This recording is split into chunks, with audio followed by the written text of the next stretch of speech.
E estamos ao vivo. Olá, boa noite a todos, sejam muito bem-vindos novamente ao vivo, direto, desta vez sem mais problemas que tivemos semana passada, infelizmente, mas isso é uma coisa que acontece, mas resolvido, não vamos mais ter problemas se tudo der certo. Então, sejam muito bem-vindos a mais uma sexta-feira do nosso curso de extensão Que Inferno, toda semana um canto, as nossas Lectura Edantes em Curitiba. Um curso promovido pelo Departamento de Letras Estrangeiras, mais especificamente pelo curso de italiano do Departamento de Letras Estrangeiras da Universidade Federal do Paraná, em colaboração com o Consulado Geral da Itália, coordenado pelas professoras Karine Marielle Rocha da Cunha e Pauletta Santoro, e com o apoio técnico do nosso graduando Vinícius Peretti. Muito obrigado pela presença virtual de todos.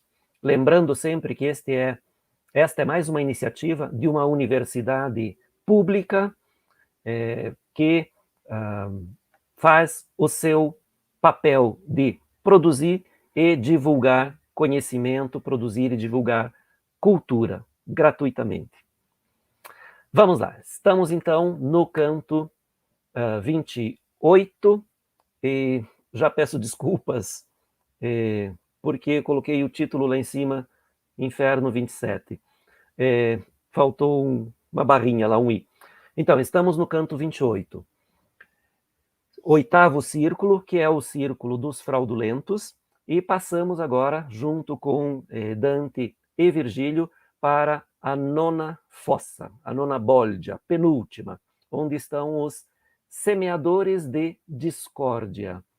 Quem são estes? Os semeadores de discórdia são todos aqueles que conscientemente, usando o seu raciocínio, a sua inteligência, dividiram, separaram aquilo que deveria permanecer unido, especialmente no que diz respeito às questões de religião e de política.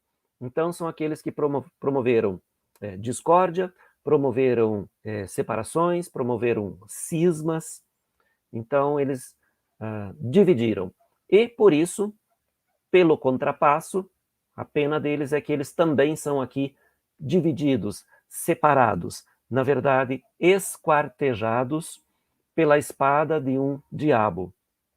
E essas feridas, enquanto eles dão a volta nessa fossa, as feridas cicatrizam e eles se recuperam, e quando chegam novamente no mesmo ponto, diante deste diabo com a sua espada, eles são retalhados, são cortados novamente. E assim será o processo eternamente. É uma das penas, um dos contrapassos, talvez mais bem pensados de Dante. Bem, nós temos aqui alguns personagens interessantes. O primeiro dos personagens que Dante vai encontrar aqui é Maomé. Então, indicando um cisma religioso. Porque na idade de Dante, eles imaginavam, sem um grande conhecimento da história do islamismo e mesmo da história dos povos do Oriente Médio, do Extremo Oriente, da África, da Ásia, enfim, sem um grande conhecimento da história desses povos, eles tinham muitos conceitos muito aproximados. Então, corria a ideia de que Maomé havia sido um cristão que depois se revoltou e inaugurou uma divisão do cristianismo, criando uma seita.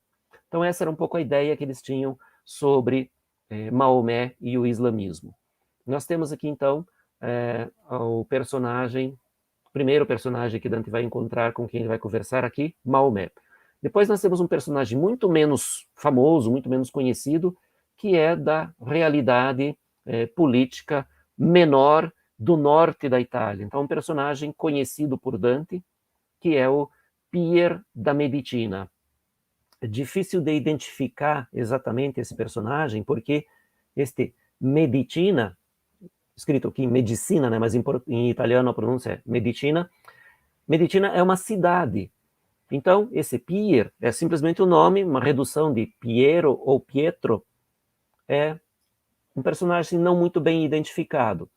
Não é muito importante. Depois nós temos um personagem também no âmbito da política, que é o Mosca dei Lamberti, e este é um personagem muito mais importante na história de Florença, na história de Dante, porque ele é considerado o responsável pela divisão entre guelfos e gibelinos em Florença e na Toscana.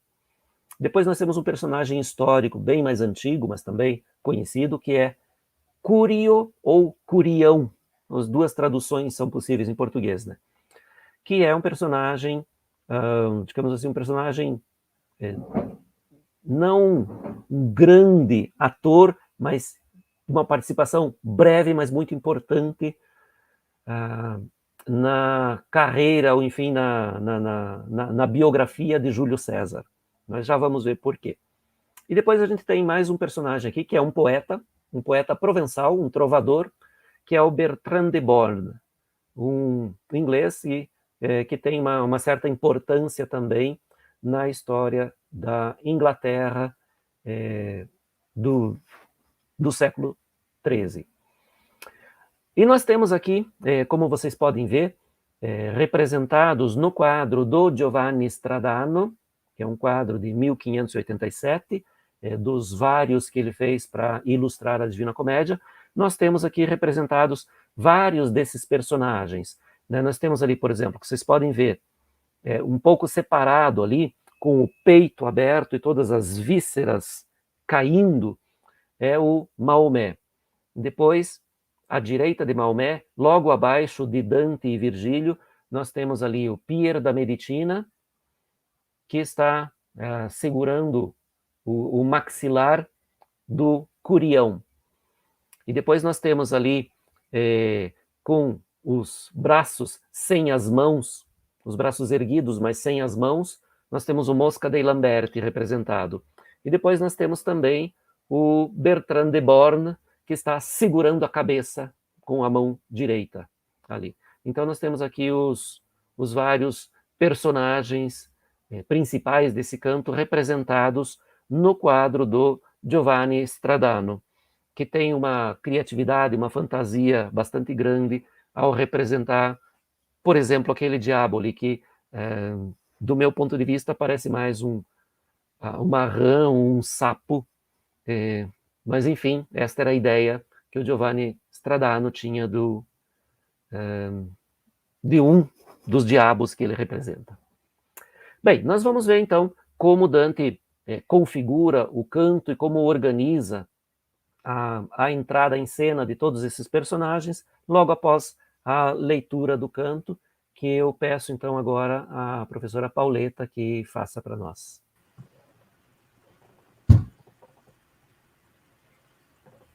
Chi poria mai, pur con parole sciolte, dicer del sangue delle piaghe appieno chi ora vidi, per narrar più volte? Ogni lingua per certo verria meno per lo nostro sermone, e per la mente ch'hanno a tanto comprender poco seno. Senza unasse ancor tutta la gente che già in su la fortunata terra di Puglia fu del suo sangue dolente per li troiani e per la lunga guerra, che dell'anella fe si alte spoglie, come Livio scrive che non erra, con quella che sentio di colpi d'oglie per contastare a Ruberto Guiscardo, e l'altra il cui ossame ancor s'accoglie a Ceperan, là dove fu bugiardo ciascun pugliese, e là da Tagliacozzo dove Sansarme vinse il vecchio Alardo.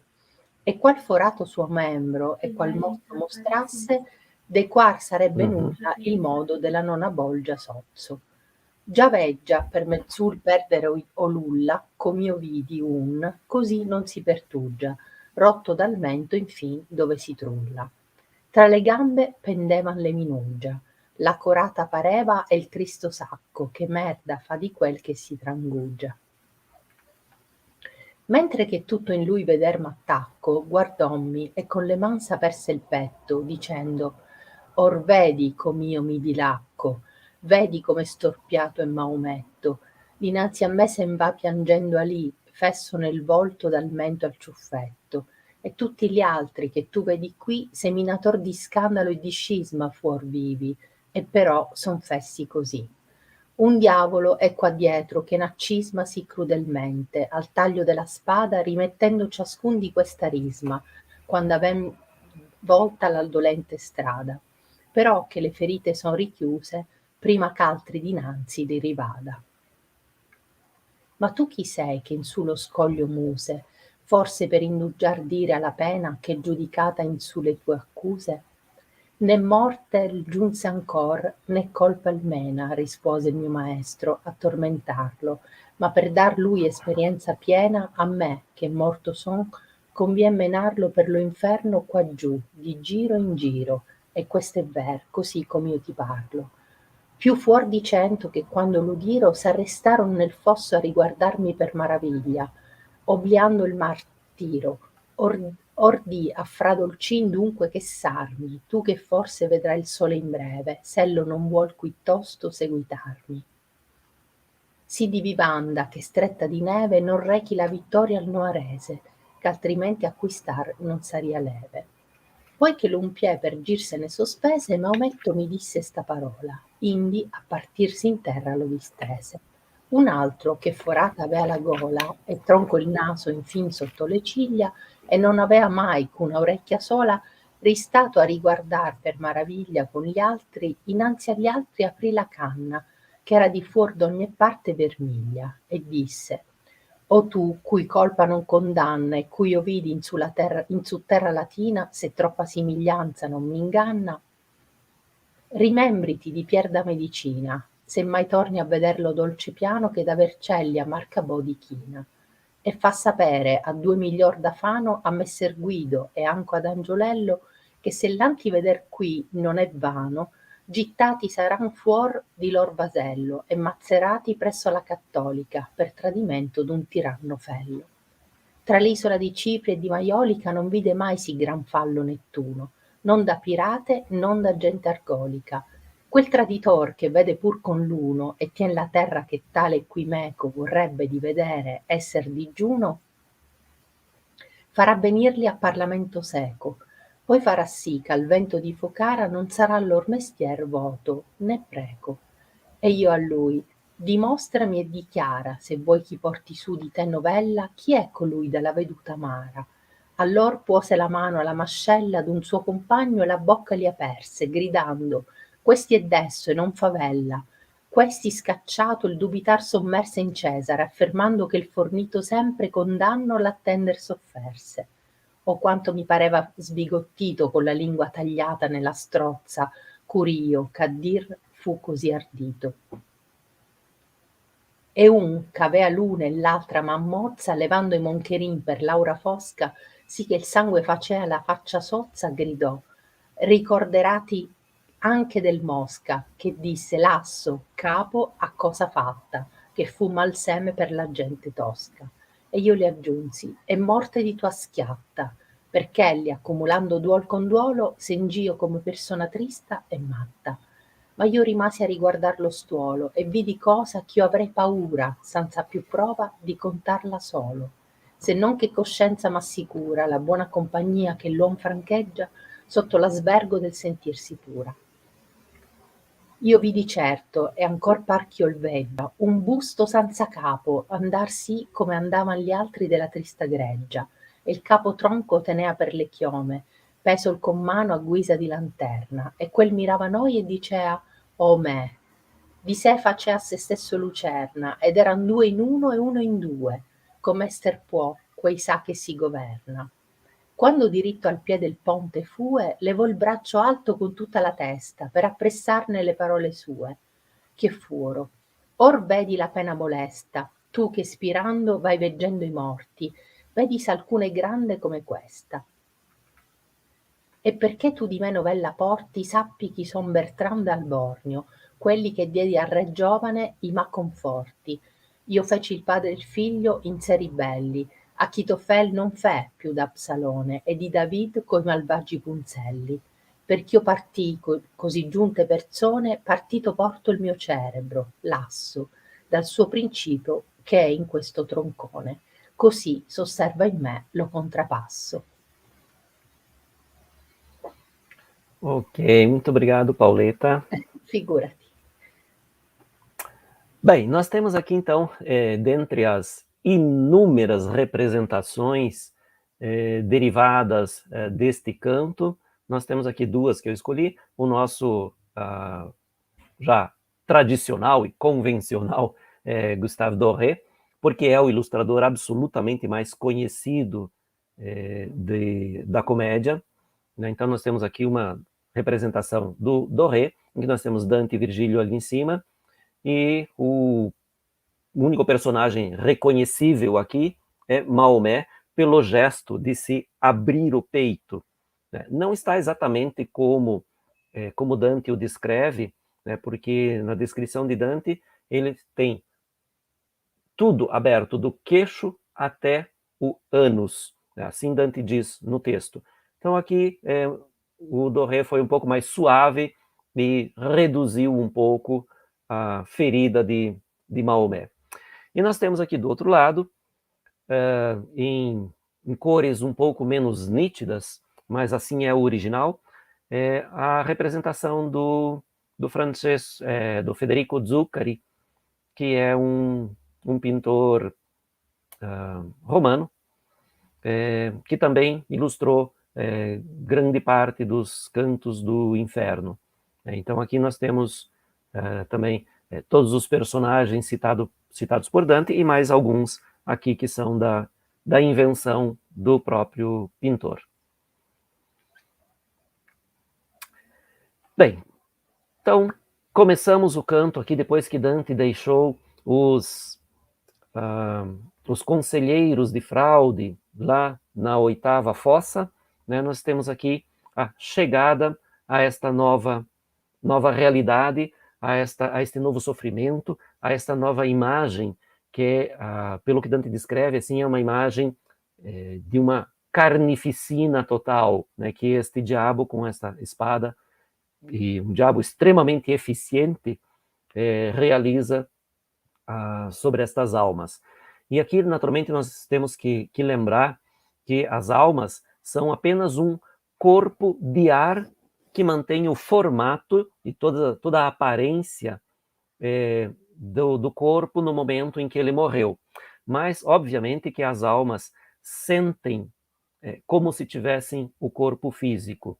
E aqui, especialmente em alguns casos, como neste, Dante, para dar mais veracidade à sua narrativa, narra, por exemplo, do sangue, né, que estas almas sangram muito, então do sangue que estas almas perdem aqui durante, ou enfim, o tempo todo, né, por causa das feridas infligidas pelo demônio. Então, Dante começa com esta pergunta retórica, mas nem tanto, estimulando um pouco a imaginação do seu leitor ou do seu ouvinte. Quem poderia, mesmo com palavras livres, plenamente dizer do sangue, das chagas que agora vi, mesmo narrando muitas vezes? Então vejam, Dante vai, ao longo de toda a Divina Comédia, e daqui para frente, acentuando cada vez mais a dificuldade da língua de descrever tudo aquilo que ele presencia, que ele testemunha lá nos reinos do além. Então, no inferno, essa dificuldade não vai ser ainda tão grande, ela não excede a grande capacidade, o engenho, capacidade intelectual e expressiva de Dante. E apenas em alguns momentos ele se lamenta, como neste momento específico, ele diz: não há linguagem para descrever aquela cena tão chocante, tão dramática ou trágica mesmo, que eu presenciei ali. Isso vai ser uma constante. Ele vai falar nisso ainda mais algumas vezes aqui no inferno, depois no purgatório, várias outras vezes, e isso vai se intensificar de uma maneira que se torna um motivo, né? Um motivo no sentido técnico, né? Algo recorrente, um motivo recorrente na poesia do Paraíso, porque lá realmente Dante vai dizer que não há língua humana capaz de descrever aquela realidade. Aqui não, ele não chega tanto ainda, mas ele diz como uma espécie de desafio, né? Quem poderia descrever, mesmo com palavras livres, ou seja, com toda a liberdade da prosa, que é muito mais eficiente do que a poesia para descrever, porque a prosa não precisa se limitar a uma métrica e a uma acentuação e as rimas. Então, mesmo usando prosa, que tem capacidades, digamos, quase infinitas, não se poderia descrever tudo aquilo que ele viu ali, mesmo narrando muitas vezes. Então, Dante usa esse artifício expressivo para dar a ideia da quantidade, da intensidade desta visão. E ele continua ali, né? Toda língua certamente falharia pela nossa linguagem e pela nossa mente. Ou seja, nós não temos vocabulário, não temos uma terminologia adequada para descrever algo tão chocante, e não temos, diz Dante, pela mente, e mente em Dante às vezes vale mente mesmo e às vezes vale memória. Então, aqui ele diz, não temos mente para compreender algo que excede a nossa realidade humana. E por que excede? Porque ele vai dizer ali, mesmo que, nos próximos versos, né, se reunisse toda a gente que já na afortunada terra de Apulia foi de seu sangue dolente. Bom, então aqui ele começa um discurso que ele vai continuar nos próximos tercetos, mas o que ele diz aqui vai ser, o que ele vai dizer é o seguinte, mesmo que se reunissem num único local, num único quadro, num único visual, todos os feridos e todos os mortos de todas as batalhas, desde Enéas, 8 séculos antes de Cristo, até o momento presente em que ele está escrevendo. Então, mesmo que nesses 20, 21 séculos se reunissem todos os mortos e feridos de todas as batalhas, não seria suficiente para se comparar aquilo que ele viu ali. Essa espécie de matadouro entre aspas, não porque já estão todos mortos, mas enfim, onde esses corpos são esquartejados, né? E ali estão todos os pedaços de membros e de corpos e de órgãos e o sangue todo que Dante vê ali o choca profundamente. Então ele começa dizendo, né, se reunisse toda a gente da Apulia, então Apulia, do sul da Itália, pelos troianos e pela longa guerra que Danés fez tão altos espólios, como Lívio escreve que não é, ele que não erra. Então aqui ele fala então de Enéas, então uma guerra legendária, mítica, da literatura, da ficção, depois chega a história. Então fala aqui da guerra dos troianos, passa a guerra dos romanos, que são os descendentes dos troianos, na guerra contra Cartago, né, os cartaginenses. As guerras púnicas, foram as 3 guerras púnicas, ali entre os anos 264 e 146 ou 48, enfim, um pouco mais de 100 anos duraram as guerras púnicas. A Cartago, que era ali no norte da África, era a grande potência marítima que dominava o comércio no mar Mediterrâneo.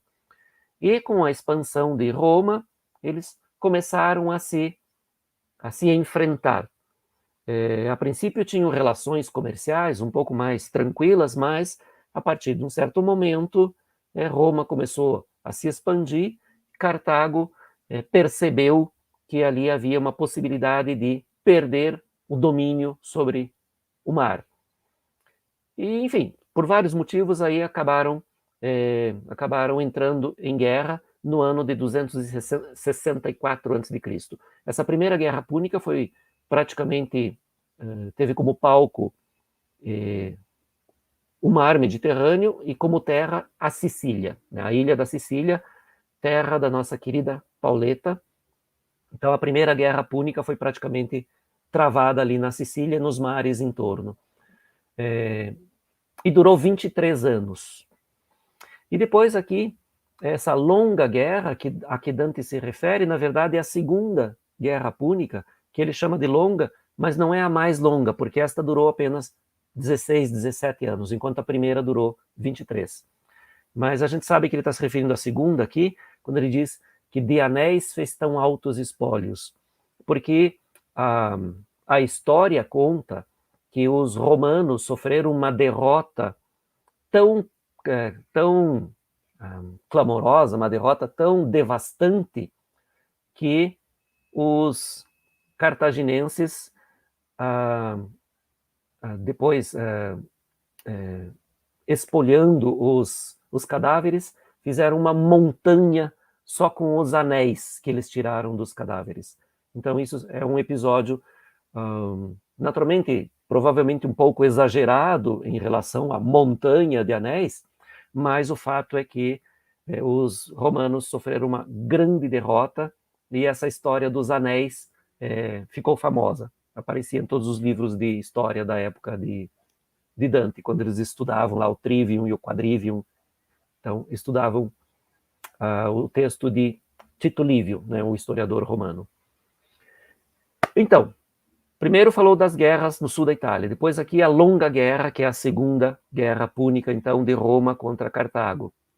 E depois mais outras guerras no sul da Itália. Ele diz ali, com aquela que sentiu os golpes dolorosos por contrastar Roberto Guiscardo. Roberto Guiscardo foi a princípio, um mercenário normando que começou a sua carreira militar, digamos assim, mais como um bandido, um saqueador de cidades do sul da Itália, mas depois, quando foi aumentando seu exército, seu poder e as suas propriedades, acabou entrando num acordo com o Papa e se tornou cristão e acabou defendendo as terras cristãs da invasão dos árabes ali no sul da Itália. E foi, juntamente com o seu sobrinho, o Ruggero, rei da Sicília, que Roberto Guiscardo ajudou a expulsar os árabes da Calábria e da Sicília, principalmente da Sicília. Guiscardo é um apelido, né, significa astuto. O nome dele, na verdade, era Roberto d'Altavilla. Então, Guiscardo quer dizer o astuto. Bem, então, mais todas essas guerras travadas ali, e ele foi Roberto Guiscardo, um comandante militar que travou batalhas durante a vida inteira. Então, foram décadas e décadas e décadas de guerras. Daí se pode imaginar a quantidade de feridos e mortos. Então, depois dessa, mais uma ainda. E a outra cujos ossos ainda se amontoam em Ceprano, lá onde foi mentiroso todo Apuliano, e lá de Tagliacozzo, onde sem armas venceu o velho Alardo. Bem, Ceprano é uma cidade ali na região do Lácio, na província de Frosinone, perto de Frosinone, terra do meu querido cunhado Remo, onde eu morei também. Então, Ceprano é uma cidade ali perto de Frosinone, e naquele local ali, na guerra entre a Casa Real Francesa e os descendentes do imperador Frederico II, primeiro Tancredi, depois o Corradino, foi naquela região ali, entre o Lácio e a Campânia é a região cuja capital é Nápoles. Então, naquela região ali aconteceram as batalhas que decidiram o destino da dinastia Hohenstaufen, na Itália. Né, o grande imperador Frederico II, que era da família Hohenstaufen, seu filho ilegítimo Tancredi e seu neto Corradino foram os três últimos da dinastia. Né, o Frederico II, o grande imperador. Depois desse, Dante não vê outro com as mesmas capacidades e características. Então, quando ele morreu, o Tancredi acabou assumindo digamos assim, a posição de imperador, mas contestado por muitos, especialmente pela França, pelo reino da França. Carlos d'Anjou foi o que combateu, venceu Tancredi, depois venceu e eliminou também Corradino. Então, nessa batalha, ali em Ceprano, era um lugar estratégico nessa batalha. E foram alguns nobres da região da Apulia responsáveis por deter, ou pelo menos tentar deter, o exército francês que ia passar por ali. Esses nobres traíram Tancredi, e foi ali que ele perdeu, por isso ele perdeu essa batalha de Ceprano. Enfim, isso aqui é só para falar Dante está listando todas essas batalhas onde morreram milhares e milhares e milhares de soldados. E daí, para dar uma ideia, ele diz, então, imaginem todas essas batalhas, todos aqueles que morreram ou foram feridos. E aí, um ferido, um membro, um decepado mostrasse. Todos, a igualar seria falho o modo da nona fossa repugnante. Então, finalmente, ele chega aqui, né, no verso 21, com essa analogia. Aqui, encerra. E aí, ele começa, então, a descrever algumas dessas almas que mais lhe chamaram a atenção, pelo estado em que se encontravam. Então, ele diz ali, a primeira, vejam que ele vai fazer uma descrição e é algo realmente grotesco. Esta é a palavra para definir o que Dante faz aqui. Porque isso já foi muito bem estudado, comentado pelos estudiosos de Dante. O que Dante faz, e eu já comentei isso com vocês também, lá a partir do canto 18, Dante tenta adequar a situação à sua linguagem, né, o registro, né, o nível da linguagem, alto, médio, baixo, baixíssimo. E dependendo do que ele quer representar, então a linguagem segue o seu sentimento. Então aqui nós vamos ver que Dante usa não só uma linguagem baixa, não só um registro baixo, palavras coloquiais, palavras vulgares, não é só isso, são as imagens que ele cria também que dão um pouco o tom do seu sentimento, da sua atitude, da repugnância que Dante sente em relação a esses personagens que usaram a sua inteligência para causar discórdia. Isso para Dante, este é um dos piores pecados possíveis, porque causa uma turbulência na sociedade, né? Esses que, em vez de tentar unir as forças, harmonizar os adversários, insistem na discórdia, utiliza a estratégia da separação, da divisão, do ódio, criam seus gabinetezinhos para dividir, para espalhar o ódio. Então, Dante despreza profundamente essas personalidades com esse caráter degradado. É isso que Dante vê, um caráter degradado. E por isso, esse realismo grotesco da representação. Né? Uma linguagem e uma, digamos assim, uma figuração grotescas. Então, vamos ver. Aqui a gente tem uma representação do William Blake, que tem esse seu estilo muito particular, em que parece que mesmo as figuras que deveriam estar sofrendo imensamente parecem um pouco felizes, tem essa aparência meio angelical ou meio adolescente, assim, né? Dante e Virgílio, que em vários dos quadros das aquarelas do William Blake às vezes parecem meninas, adolescentes, parecem anjos, enfim, é uma representação bastante ambígua essa do William Blake, né, que tinha um estilo muito, muito particular. Então aqui nós temos um Maomé representado pelo William Blake, ali que está no gesto típico descrito por Dante, né, da imaginação grotesca, nesse caso de Dante, de abrir o peito e mostrar as vísceras que estão caindo. E ali nós temos o diabo com a espada, que é, talvez na visão do William Blake, justamente por ser um anjo decaído, né, que decaiu a situação de diabo, de carrasco destas almas no inferno. Ele tem uma aparência, digamos assim, no âmbito do lugar comum da representação, bastante angelical.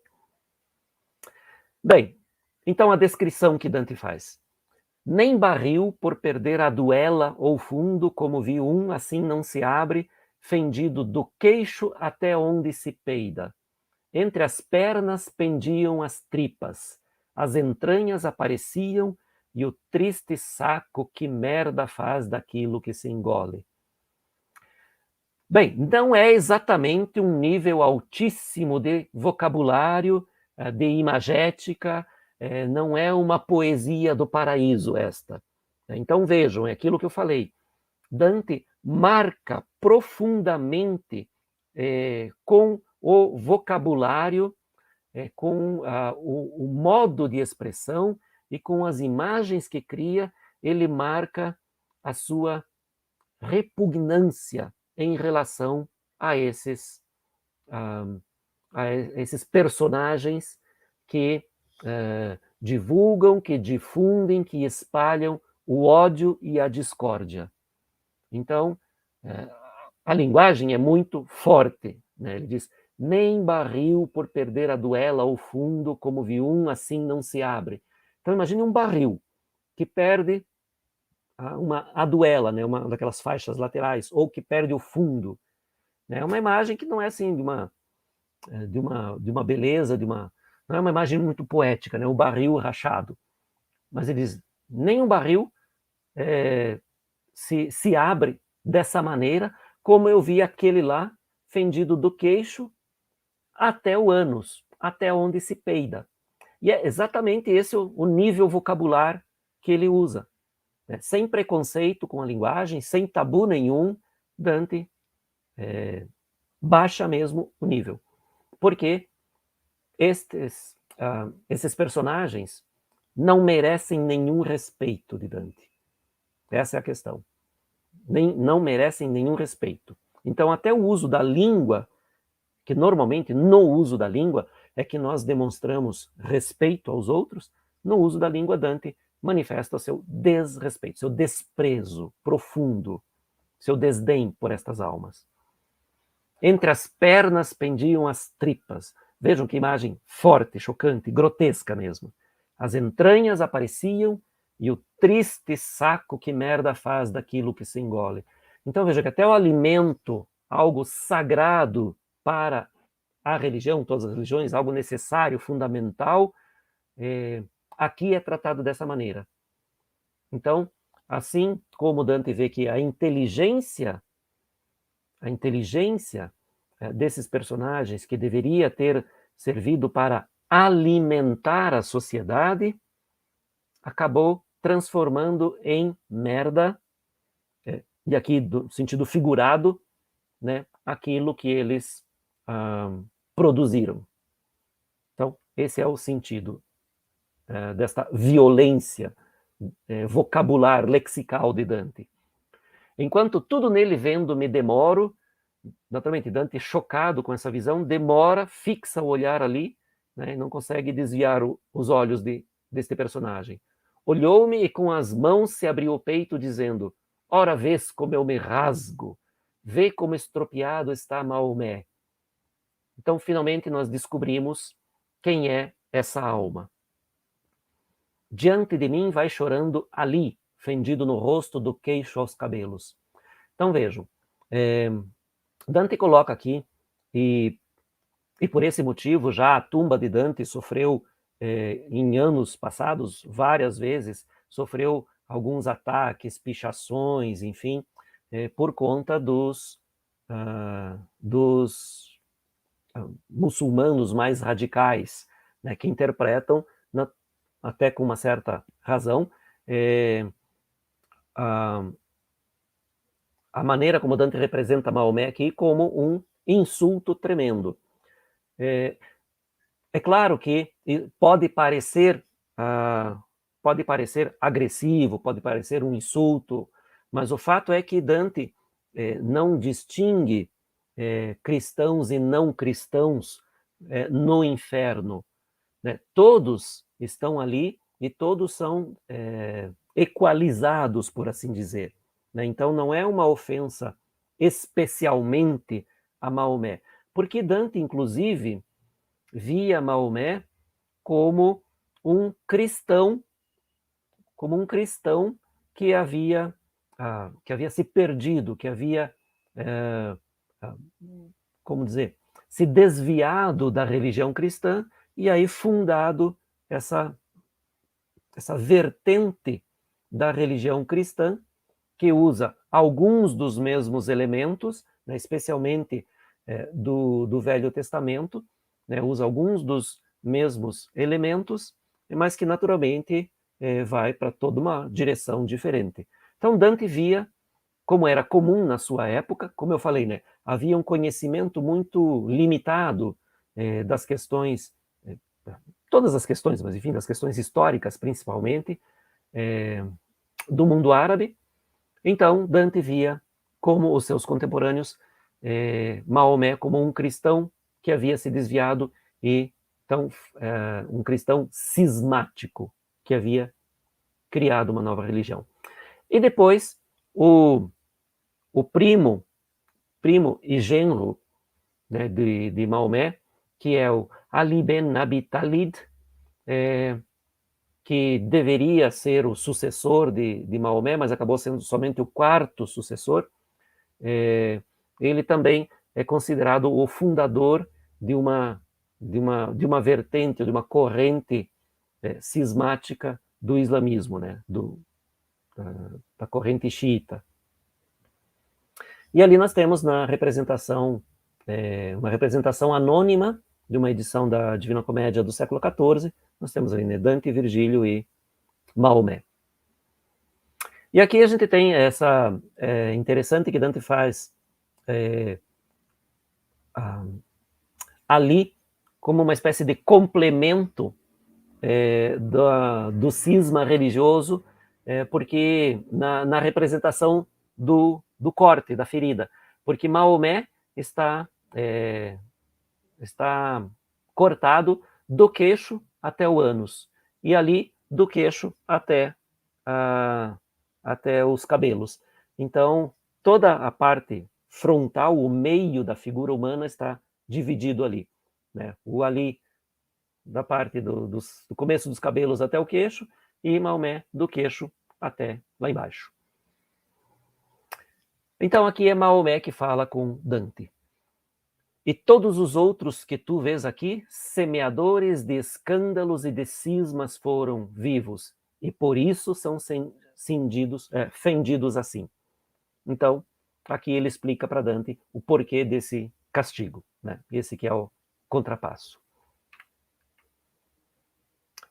Como é que acontece? Um diabo está ali atrás que nos mutila tão cruelmente no fio da espada, rearranjando cada um desta turba. Então vejam aqui, rearranjando, porque eles se curam, né? Bom, é o que ele diz ali na sequência, né? Quando damos a volta na dolente estrada. Então, quando eles completam o giro no círculo, né, na fossa, eles completam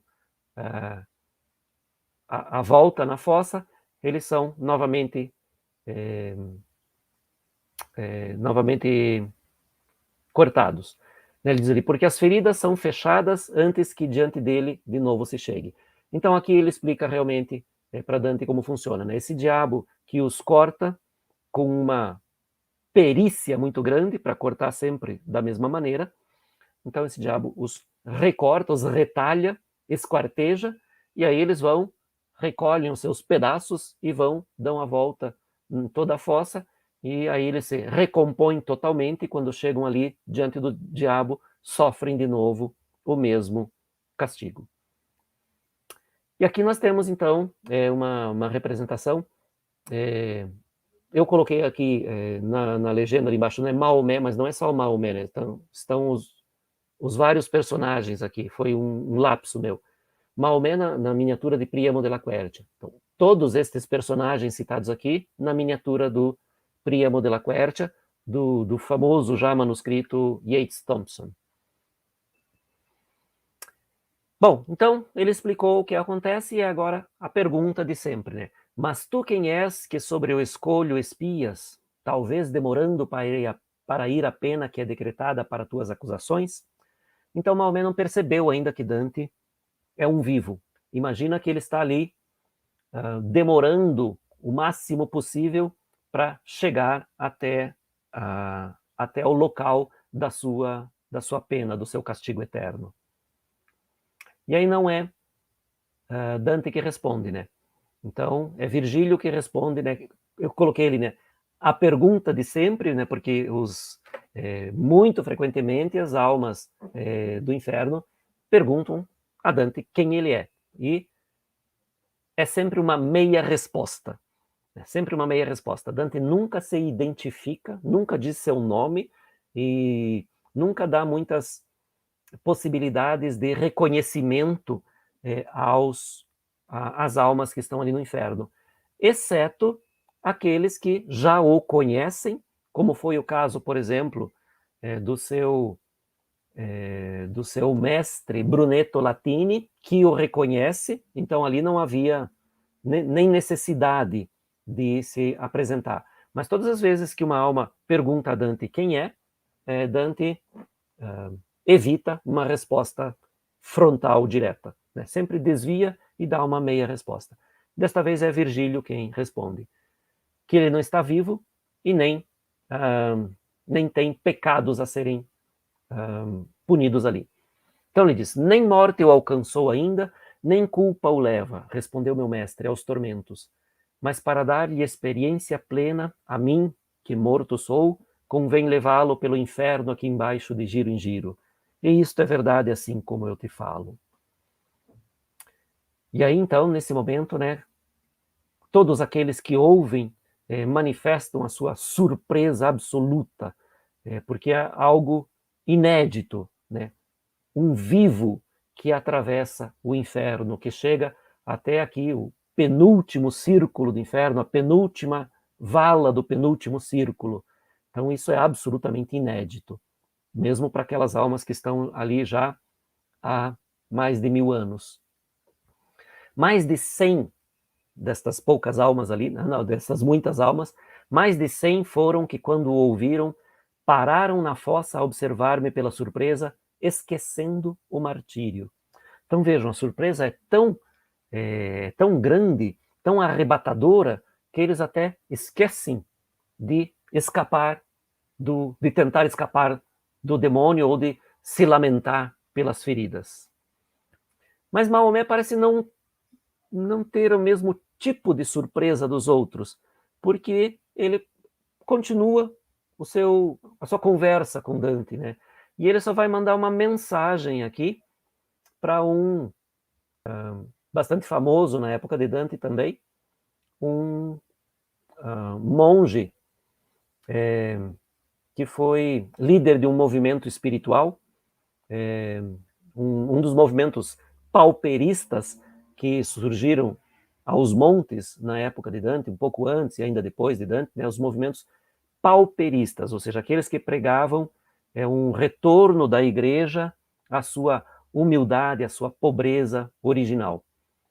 E então Maomé diz isso, né? Como eles têm a visão do futuro, então diga a Frei Dolcino que se arme, tu que talvez verás o sol em breve, se ele não quer aqui logo seguir-me, tanto de víveres, então, que se arme tanto de víveres, que cerco de neve não conceda a vitória ao novarês, que de outro modo conquistar não seria leve.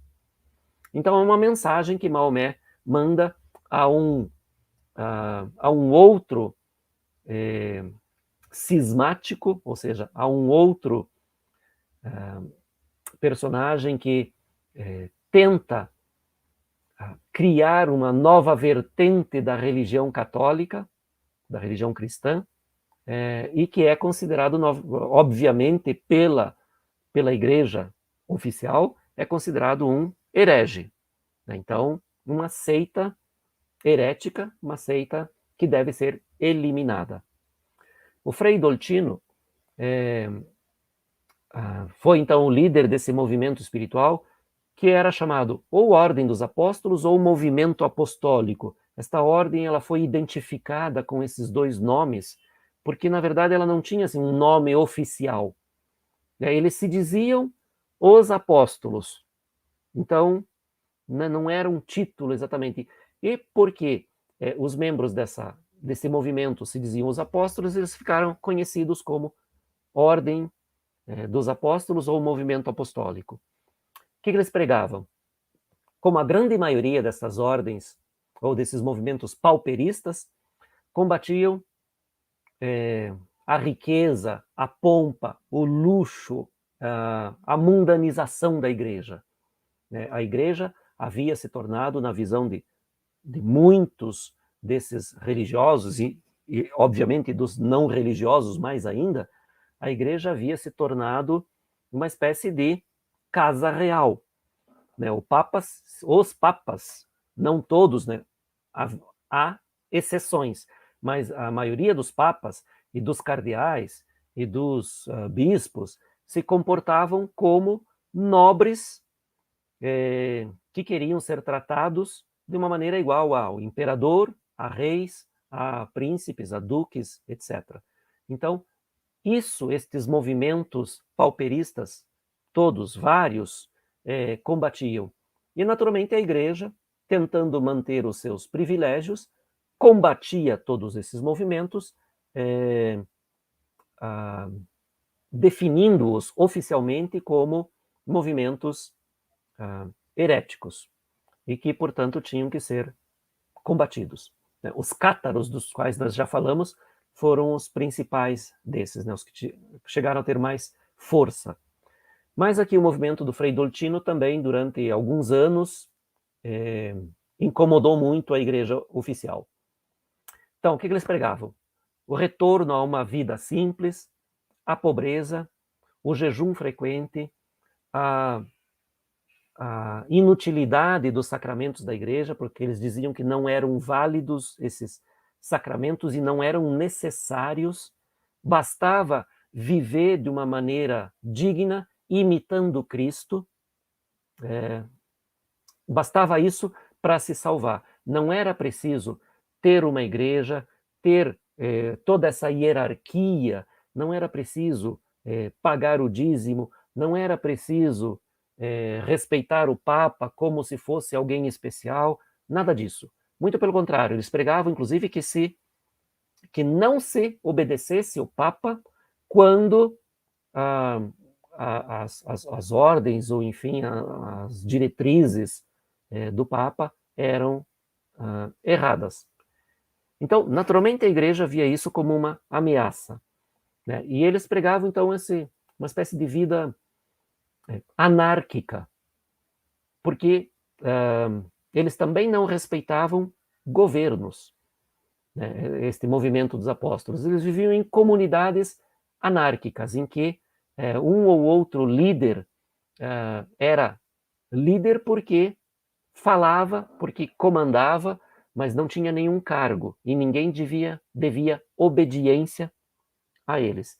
E eles viviam em comunidades, então, que compartilhavam tudo, né? Plantavam, colhiam, compartilhavam tudo, inclusive maridos e mulheres eram compartilhados, né? Não havia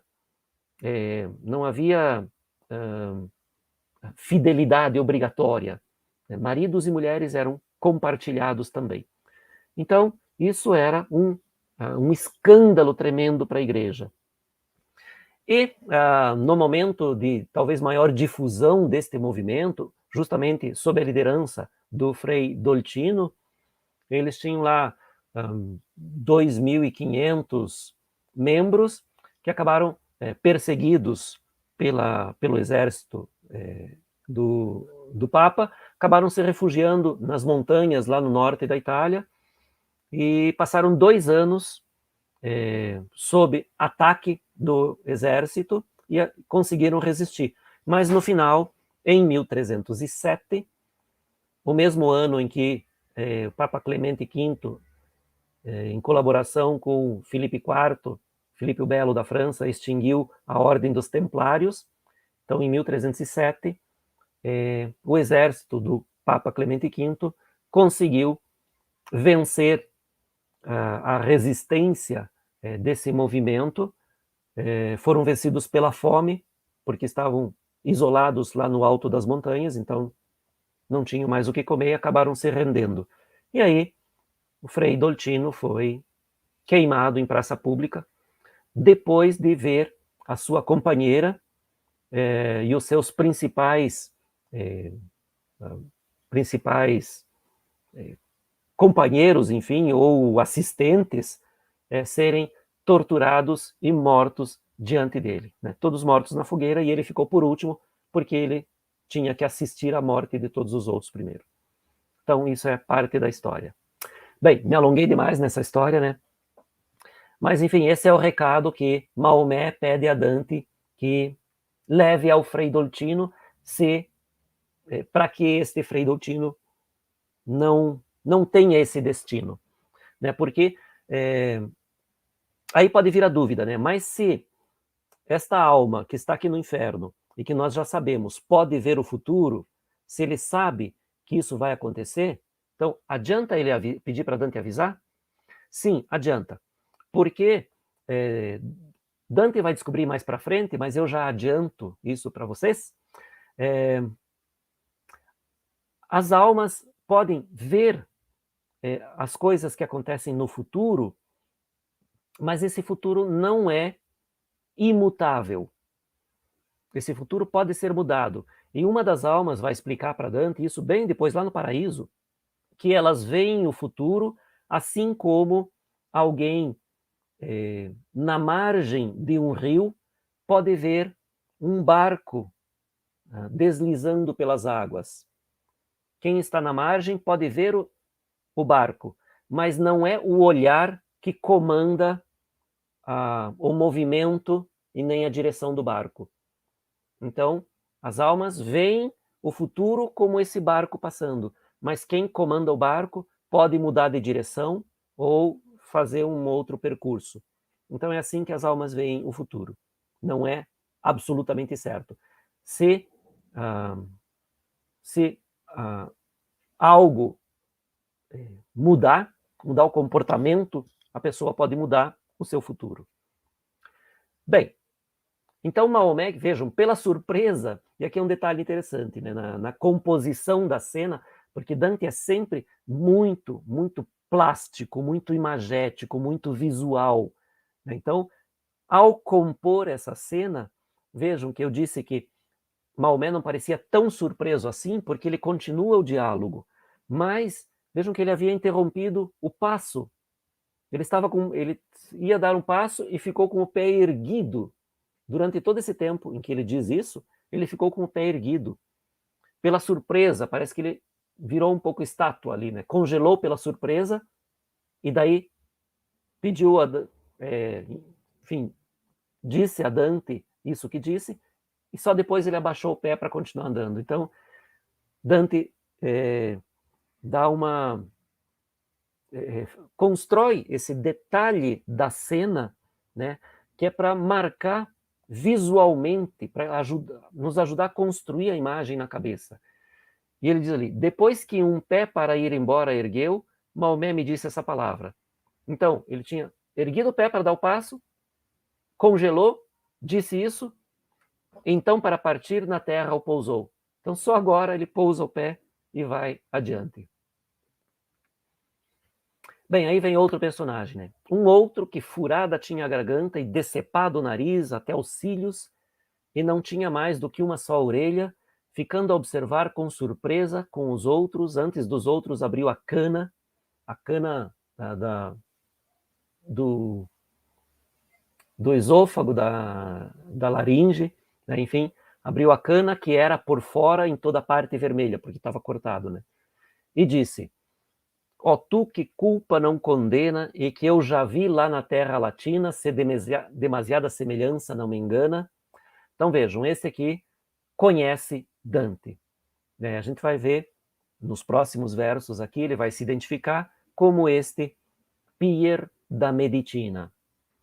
Então, ele diz, né? Ó tu que culpa não condena e que eu já vi lá na terra latina. Latino, sempre aqui no poema, para Dante vale italiano, né, o que nós chamaríamos hoje de italiano. Então, ele diz que já viu na terra italiana Dante. E, sim, naturalmente, Dante terá conhecido esse personagem, ou pelo menos terá sido conhecido por esse personagem, né, porque senão Dante não colocaria isso assim ali. Né. E bem, como esse Pier da Medicina não é nem um personagem muito bem identificado, porque ele só tem esse nome, um nome absolutamente comum, né? Pier, Piero, Pietro, né? Porque esse Pier pode ser a redução, né, de Piero, de Pietro, e esse é um nome absolutamente comum. Então, sem uma outra, sem um outro dado, um outro elemento que permita identificar, é muito difícil. E os comentadores de Dante, já mesmo na época de Dante, não dão informações sobre quem seria. A gente só sabe que é um semeador de discórdia política, neste caso. Né? Bem, então ele diz, ó tu que eu já vi lá na terra latina, se demasiada semelhança, não me engana. Assim, eu esqueci de comentar, né? Aqui nós temos o desenho do Botticelli, né? Um dos desenhos que ele fez para ilustrar a comédia, né? Que ele fez 102 desenhos, do qual o mais completo, porque já colorido, é o Mapa do Inferno, né? Que vocês já conhecem, naturalmente. E depois, os outros desenhos, ele só esboçou.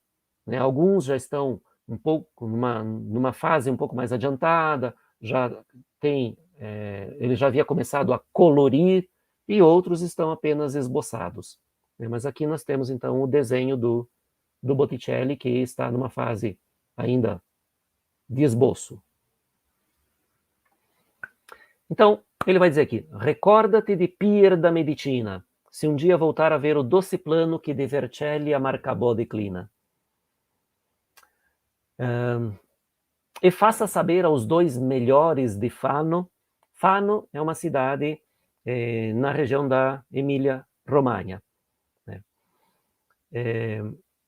Tá bom, a gente já vai falar. Então, faça saber aos dois melhores de Fano, a Messer Guido e também a Angiolello, que se a clarividência aqui não é engano, então veja, aquilo que eu falei, né, da clarividência das almas, que vem o futuro, mas esse futuro que pode ser mudado pelos personagens implicados nessa visão. Então, se a clarividência aqui não é engano, jogados serão para fora da barca e afogados perto de Católica por traição de um tirano cruel. Então, esse Pier da Medicina, que foi um semeador de discórdia política na sua região, né, na Emília-Romanha, a mesma região em que está a cidade de Fano, ele tem um recado, um aviso para esses dois melhores. Então, entende-se, né, dois personagens dignos, decentes, né, os dois são dois nobres, que também não são assim grandemente importantes na história, mas estes já são mais conhecidos. Há muitos documentos que os citam, né? Então eles são Guido del Cassero e Angiolello da Carignano, dois nobres da cidade de Fano, que vão ser, isso diz a história, eles são chamados à cidade de Rimini pelo Malatestino Malatesta, esse era o senhor de Rimini naquele momento. Rimini, que é a cidade de Paulo, embora comumente se fale de Francesca da Rimini, quando nós nos referimos a esta dupla, a este casal de amantes, né, Paulo e Francesca, Paulo é que era da cidade de Rimini, Francesca era da cidade de Ravenna, mas como ela depois se casou com o Gianciotto, foi para Rimini, acabou sendo conhecida como Francesca da Rimini. Então, Rimini é a cidade de Paulo e Gianciotto. E o Malatestino era o irmão mais velho do Paulo Gianciotto, que era o senhor de Rimini nesse momento. Então, ele convida esses dois nobres, Guido del Cassero e Angiolello da Carignano, para uma conversa, para estabelecer um tratado de paz e etc. E esses dois vêm, e quando estão voltando, eles são assassinados. Então vejam, esta família, a família Malatesta, da qual Dante já falou muito mal lá no inferno, lá no quinto do inferno, quando ele fala de Paulo e Francesca, né? Paulo não diz uma palavra, né? É só Francesca que fala lá naquele episódio. E Dante pinta faz um retrato do Gianciotto extremamente negativo. E depois aqui também, né, do Malatestino, extremamente negativo. Ele chama de tirano cruel, que é, aliás, muito pouco para definir o que o Malatestino era, segundo a história. Bom, eu coloquei aqui no comentário ali, né, Malatestino, aquele que vê com um só, porque ele era cego de um olho. Então, aquilo que eu já antecipei, contei para vocês antes, né? Ele vai convidar esses dois nobres para o seu castelo para uma conversa, e depois, na volta, eles vão ser presos, fechados num saco, o saco amarrado com uma pedra e jogados no rio para morrerem afogados. Né? Isso que é uma crueldade tremenda, era algo tão comum para aquela sociedade, aquela cultura, aquela época, que tinha um verbo específico para isso. Né? Aqui eu traduzi, jogados serão para fora da barca e afogados. Mas em italiano tem o verbo específico, que o Dante usa lá, que é mazzerati. O verbo mazzerare. É um verbo específico, que significa isso, ser enfiado num saco, o saco amarrado com uma pedra e jogado no rio ou no mar para se afogar. Então era tão comum que existia um verbo que dizia exatamente isso, não precisava especificar como era essa morte por afogamento. Né? Bastava usar o verbo mazzerare, era isso, ser ensacado, amarrado, com uma pedra amarrada para se afogar. Então é assim que o Malatestino Malatesta, que enxergava com um olho só, vai assassinar esses dois nobres da cidade de Fano. E aí Dante comenta, né, entre a ilha de Chipre e de Maiorca, então, em todo o Mediterrâneo, né, desde lá da Grécia, perto da Turquia e da África lá, até a ilha de Maiorca, então ali já na saída, né, do Mediterrâneo, não viu jamais tão grande delito netuno, nem de piratas, nem da gente argólica. Então, nem os gregos e nem os piratas cometeram um delito tão grande, tão cruel quanto esse, na visão de Dante, né? Ele diz, aquele traidor que vê só com um e tem a terra que um tal aqui comigo gostaria de nunca ter visto. Então, esses versos aqui estão em negrito, porque a cidade de Rímini é a terra que um tal aqui comigo gostaria de nunca ter visto. Então, esse é um personagem que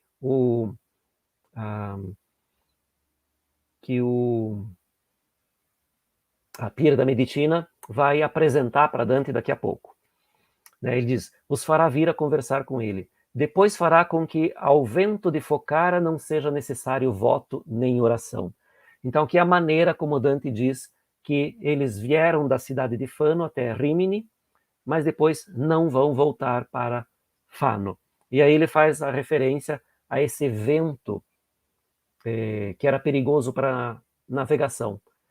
E aí eu coloquei na nota ali do lado, né, a cidade, ou a localidade chamada Focara, que hoje é chamada de Fiorenzuola di Focara, é uma localidade entre a cidade de Pesaro, na região Marche, e a cidade de Católica, na Emília-Romanha. Então fica ali exatamente na divisa entre as duas cidades, né? Entre Pesaro, Marche, Católica, Emília-Romanha. E ali, por conta da conformação das montanhas, soprava um vento extremamente forte e que complicava bastante a navegação ali. Então, todos aqueles que deviam passar por esse ponto faziam votos ou orações, ou seja, pedindo proteção a Deus para passar ali sem nenhum dano. Mas, neste caso, Dante diz ali, eles não vão precisar fazer nem votos, nem orações pedindo proteção, porque eles não voltarão para Fano, não voltarão para casa, não farão essa viagem de retorno, serão assassinados antes. Então Dante aqui aproveita este momento para falar muito mal de mais um dos membros da família Malatesta, que ele odiava. E eu a ele, mostra-me e declara, se queres que leve de ti notícias, quem é aquele que teve a vista amarga. Então, a vista amarga, aquele que gostaria de nunca ter visto a cidade de Rímini. Então pôs a mão no maxilar de um seu companheiro e a boca lhe abriu, gritando, é este aqui, e não fala. Este, expulso, a dúvida abafou de César, afirmando que o preparado sempre com dano à espera sofre. Então vejam, aqui o Pira da Medicina indica o romano, o nobre romano, tribuno do povo, Curião, ou Curio, depende da tradução, né? Curione em italiano, ou Curio, também tem as duas versões, né, em italiano. Então, este tribuno foi expulso de Roma, foi mandado para o exílio na cidade de Rímini, e lá perto de Rímini, ele foi ao encontro do exército de César, que voltava da Gália. E naquela época, justamente por um certo temor do Senado, os generais romanos que voltavam da guerra não podiam se aproximar de Roma com os seus exércitos. Havia as fronteiras traçadas até onde podiam chegar os exércitos. E, então, César tinha que deixar o seu exército na margem superior do rio Rubicão. Mas como já havia este temor do Senado de que César fosse dar um golpe de Estado, por assim dizer, César estava já inclinado a marchar com o seu exército até Roma. E Cúrio foi o que o convenceu a fazê-lo, dizendo justamente isso. Quem está preparado não deve esperar, porque a espera só prejudicará, enfim, esse que espera. Então, como César estava preparado com as suas legiões preparadas para a guerra, ele deveria marchar sobre Roma. Foi isso, esse é o conselho que esse Cúrio deu a César. E aí este é um momento realmente decisivo na história de Roma, na história do Império, da República, depois do Império Romano, na história da Europa, na história do Ocidente, enfim, e parte do Oriente. Este é realmente um momento absolutamente decisivo, eu diria, na história humana. Porque naquele momento, isso se nós formos acreditar nos historiadores romanos, naquele momento em que César decide atravessar o rio Rubicone, né, Rubicão em português, Rubicone em italiano, aquele é o momento realmente decisivo, porque quando César atravessa o Rubicone, em 10 de janeiro de 49 a.C., isso confirma a sua rebeldia à autoridade do Senado, portanto, à autoridade da República. E é isso que vai determinar o fim do sistema republicano romano, que vai passar por esse breve período de tirania de César e depois vai levar à criação do Império Romano. E aí o Império Romano, claro, com toda a importância que teve para toda a Europa, parte da África, parte da Ásia, enfim, para toda a história ocidental. Então é nesse momento em que César atravessa o Rubicone e vai com os seus exércitos em direção a Roma, o Senado foge, e aí começa a Guerra Civil Romana, liderada então por César de um lado e por Pompeu do outro. E aí, naturalmente, César vai vencer a guerra, vai pôr fim à República Romana, vai instaurar a tirania, e depois o seu sobrinho, afilhado,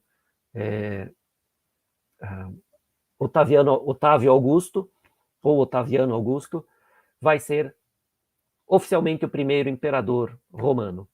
Então é este o momento em que César atravessa o rio Rubicão, um momento decisivo para toda a história do Ocidente. E aí, segundo, não a lenda, mas segundo a própria história, o historiador Suetônio diz que, neste momento, César diz a célebre frase, alea iacta est. Os dados foram lançados. Embora, segundo Suetônio, César tenha dito isso em grego antigo e não em latim. A tradução que se difundiu depois, que se espalhou, foi da frase em latim, né? Alea iacta est. Mas, segundo Suetônio, César, para dar importância ao momento, disse a frase em grego antigo. Bem, então aqui está a alma de Curião, aquele que deu o conselho para que César marchasse sobre o Senado romano. Bom, se César é um dos grandes modelos admirados por Dante, como é que ele contesta e põe no inferno aquele que aconselhou César a dar o passo decisivo que iria levar à criação do Império Romano, que é, segundo Dante, a instituição política desejada por Deus para a guia da humanidade. Parece um pouco contraditório, né? Bem, mas Dante tem um pouco dessas aparentes contradições que, na verdade, não são contradições, porque o que Dante está punindo aqui é a alma deste deste tribuno romano que havia jurado lealdade à República Romana e que, portanto, não deveria ter aconselhado César a marchar sobre a República. Então, o que Dante está punindo aqui não é a atitude de César, não está criticando a atitude de César, está criticando o comportamento e a desonestidade do tribuno Cúrio. Bem, aí Dante diz, né?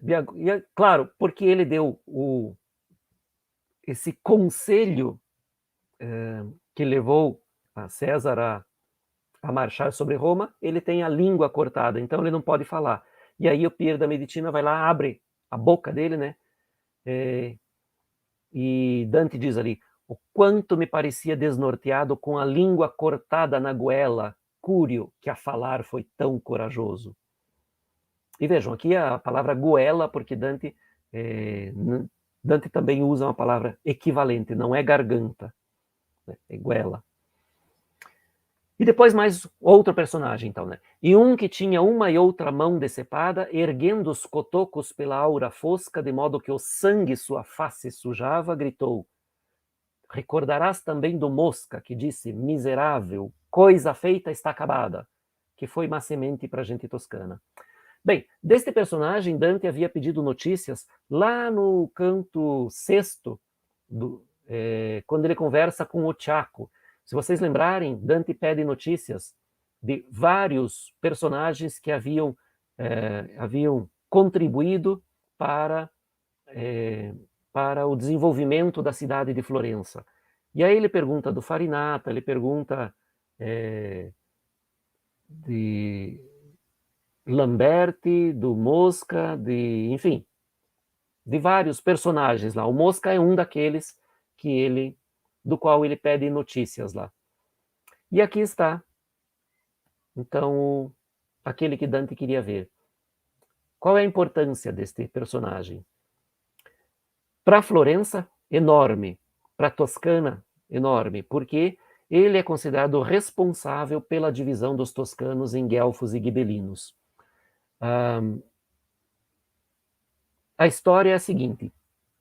Um nobre chamado Buondelmonte dei Buondelmonti tinha um casamento já acertado, contratado com uma moça da família, também de nobres, da família Amidei. Como vocês sabem, esses casamentos eram contratados uma década ou 15 anos antes da data do casamento, né? As famílias acertavam. Então, esse casamento entre o Buondelmonte e a moça da família Amidei estava acertado já há muitos anos. E chegando próximo do casamento, o Buondelmonte anuncia que ele desistiu do casamento, não quer mais casar com essa moça da família Amidei. Obviamente, isso é encarado como uma ofensa, um desrespeito, um desprezo, inclassificáveis. E o que essa família vai fazer, então? Seguindo o conselho do Mosca dei Lamberti, eles vão assassinar o Buondelmonte, né, para se vingar desta desfeita, desta desonra. Eles assassinam o Buondelmonte. Segundo conta a história, mas daí não há documentos, né, o Buondelmonte havia desistido de casar com a moça da família Amidei para casar com uma da família Donati, né, a família cujo chefe de família era o líder dos guelfos negros, né, o Corso Donati era o líder dos guelfos negros, adversário, inimigo de Dante, mas Dante era amigo dos dois irmãos mais novos, Forese, que também era poeta, e Picarda, que Dante encontra lá no... O Forese Dante encontra no Purgatório, a Picarda encontra no Paraíso, a primeira alma com a qual Dante vai falar no Paraíso. Então, esses dois irmãos mais novos eram amigos de Dante. O irmão mais velho era inimigo, porque era o líder dos guelfos negros. E diz a história, então, que o Buondelmonte desistiu de casar com a moça da família Amidei para casar com uma da família Donati, que era mais rica, mais importante. Então, era um contrato melhor para ele, para sua família. E aí ele foi assassinado, dizem que no dia do seu casamento com a sua nova noiva, da família Donati. Mas aí já não há documentos que comprovem que foi no dia do casamento. Que ele foi assassinado, sim, foi assassinado, e isso deu origem a uma série de vinganças. Vingança de um lado, do outro, de um lado, do outro. Então, o Bondelmonte foi assassinado porque a família Midei queria ser vingada da desonra. Aí a família do Bondelmonte vai assassinar alguém da família Midei para vingar a morte do Bondelmonte. E assim por diante. Eles vão se assassinando alternadamente até que isso se torna uma crise em que as outras famílias se associam a uma ou a outra e acabam se dividindo politicamente e provocam a divisão das cidades, da cidade primeiro de Florença, depois da toda a Toscana, entre guelfos e gibelinos. Então, é isso que Dante está criticando aqui. Né? E essa frase do Mosca, coisa feita está acabada, como se ele dissesse, isso está feito, não tem mais como desfazer, então é só se vingar. E aí é o conselho dele que Dante está criticando aqui. E aí Dante diz, e eu acrescentei, e foi morte da tua família, porque nesta disputa depois, entre os partidos que se dividiram, as famílias que se dividiram de um lado e de outro, a família do Mosca, família Lamberti, né, a família do Mosca foi uma das primeiras a serem quase dizimadas e expulsas de Florença. E aí acabou a família do Mosca. Pelo que ele, acumulando dor com dor, foi embora como pessoa triste e insana. Mas eu fiquei olhando o grupo e vi uma coisa que teria medo, sem outra prova, de contá-la somente. Se não fosse que a consciência me assegura a boa companhia que o homem torna franco sob a couraça do sentimento de pureza. Então vejam, aqui mais uma vez Dante diz que ele viu algo que ele até tem receio de contar porque parece mentira, de tão excepcional, de tão impressionante. Ele já havia dito isso antes, né? E aqui ele diz, e depois vai dizer mais uma vez, né, que é tão impressionante que ele fica com receio de contar. Mas como ele sabe que a sua missão é contar tudo o que viu, então, e ele tem a consciência tranquila, porque isso é realmente verdade, então ele vai contar. Aqui nós temos mais uma ilustração do Gustave Doré. O que ele vai contar, então? Ele diz, eu vi certo e ainda parece que eu vejo um busto sem cabeça andar assim como andavam os outros da triste corja. E a cabeça cortada segurava pelos cabelos, pendurada na mão como fosse lanterna. E aquele nos mirava e dizia, ai de mim. Bom, então aqui a gente tem essa imagem que Dante descreve, que o choca tremendamente, né? Este corpo que leva a cabeça cortada na mão como uma lanterna. De si fazia a si mesmo lucerna, e eram dois em um e um em dois. Como pode ser? Sabe aquele que assim governa. Então a gente já vai ler na continuação aqui, né, que este é o famoso trovador provençal, Bertrand de Born, aqui na representação do Doré. Quando em frente ao pé da ponte foi, ergueu o braço alto com toda a cabeça para aproximar de nós suas palavras. Então vejam que ele leva a cabeça mais perto dos poetas para falar. Suas palavras que foram, ora vês a pena molesta, tu que respirando vai vendo os mortos, vê se alguma é grande como esta. E porque tu de mim notícias leves, saiba que sou Bertrand de Born, aquele que deu ao rei jovem os maus conselhos. Então, este nobre, né, o senhor de Hautefort, trovador em língua provençal, diz a história que ele estimulou Henrique III a se rebelar contra seu pai, Henrique II, rei da Inglaterra. Então, o Henrique II é o pai do Henrique III e também do mais famoso Ricardo Coração de Leão. E do também famoso João Sem Terra, né? Irmão mais novo do Ricardo Coração de Leão. Então, o Ricardo III, que era o irmão mais velho, herdeiro do trono, por algum motivo, por desavenças, naturalmente, né? A história é longa e complicada, mas, enfim, ele se rebelou contra seu pai, Henrique II. E aqui nós temos a representação do Bartolomeu Pinelli, do Bertrand de Born, com a cabeça na mão. E depois nós vamos ter mais uma aqui que eu coloquei. Mas o que ele diz, então? Eu fiz o pai e o filho em si rebeldes. Aquitofel não fez mais de Absalão e de Davi com os maus estímulos. Então ele diz que ele realmente,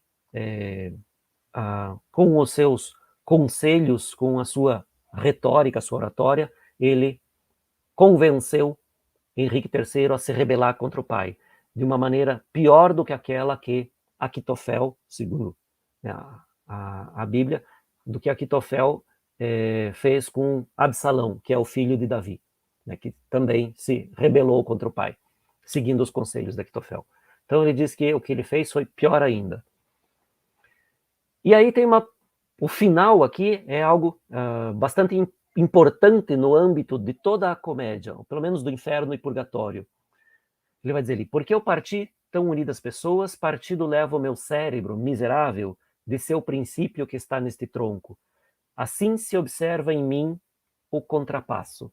E este aqui é o único momento no inferno, ou em toda a obra, na Divina Comédia, é o único momento em que Dante define como a regra para estabelecer a pena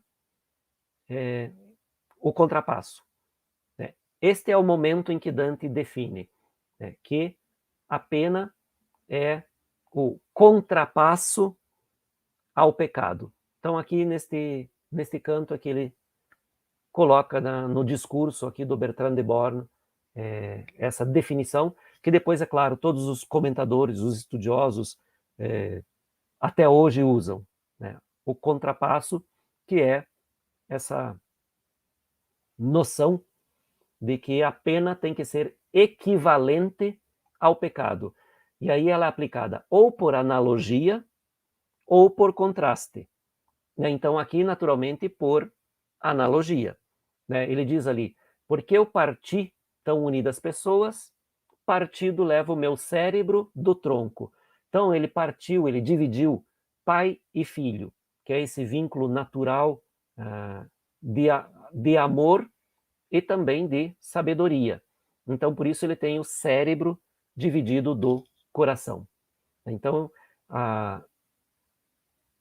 o crime que ele cometeu aqui foi separar pai e filho, que é então esse, como eu coloquei ali, um vínculo natural, né, de amor, além daquele que a natureza estabelece entre todos os seres humanos, há esse vínculo mais forte entre pai e filho. Ele dividiu esse vínculo. E depois dividiu o rei, que era o atual, do futuro rei. Então, também uma interferência nesse vínculo político, esse vínculo de poder no âmbito da teoria do império de Dante. Né? Então, por isso ele tem o cérebro separado do coração. E aqui nós temos uma imagem também de algo bastante interessante, que aqui esse aqui é um frame, né, uma foto do filme Inferno, vejam, de 1911, um dos primeiros filmes de longa-metragem de toda a história do cinema. É um filme que se encontra facilmente aqui no YouTube, né, facilmente, é só colocar lá Inferno 1911, já salta vários links para esse filme, extremamente interessante. É um filme, então, como eu coloquei, dirigido por esses três diretores, Giuseppe De Liguoro, Francesco Bertolini ou Bartolini. Às vezes aparece de uma maneira, às vezes aparece de outra nos créditos. E Adolfo Padovan.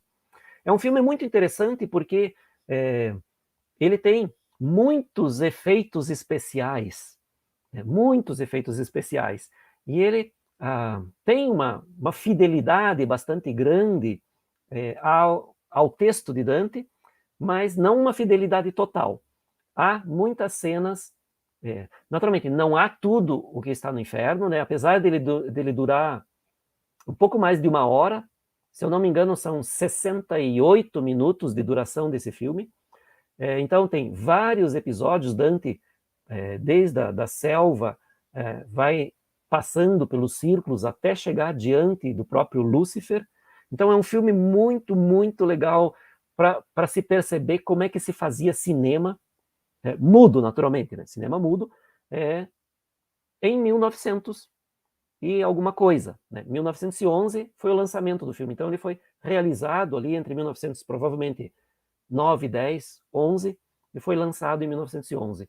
E tem, assim, então, algumas técnicas de filmagem para dar a dimensão dos gigantes, para fazer, aqui, por exemplo, né, o Bertrand de Born sem cabeça, segurando a cabeça. Então, é muito interessante para quem curte cinema, a história do cinema, a evolução dos efeitos especiais, ver como isso era feito há 110 anos atrás, vale muito a pena. Então é um filme que eu aconselho para quem se interessa não só pelo Inferno, pela Divina Comédia, por Dante, mas quem se interessa por cinema, é algo que vale a pena, realmente vale a pena ver. Ele está vocês podem encontrar ele legendado em inglês, porque esse filme, segundo a história, mas isso é um pouco discutido, não se sabe exatamente se é verdade ou não, esse filme havia desaparecido por, sei lá, 70 anos, e depois foi encontrado com alguns descendentes de um desses diretores na Inglaterra. E lá ele foi recuperado e foram acrescentadas as legendas em inglês. Isso foi o que eu li sobre a recuperação do filme, mas não posso garantir que isso seja verdade, porque isso não eu li como informação disponível ali online, sem referências. Então, para quem tiver um interesse de pesquisa, principalmente, aí tem que ir atrás e se certificar dessas informações que eu estou dando, sem indicar fontes e também sem nenhuma certeza, né? Só como curiosidade mesmo. Mas é um filme que vale muito a pena ver. A gente se diverte. Bem, gente, este é o final do canto. Espero que tenham gostado deste canto. Na próxima semana nós nos encontramos novamente aqui, nas sexta-feiras, 18h30, para continuarmos a descida de Dante até o fundo do inferno. Estamos chegando próximo do fundo do inferno. Eu desejo para vocês uma ótima semana, leiam muito e fiquem bem. Até. Tchau, tchau.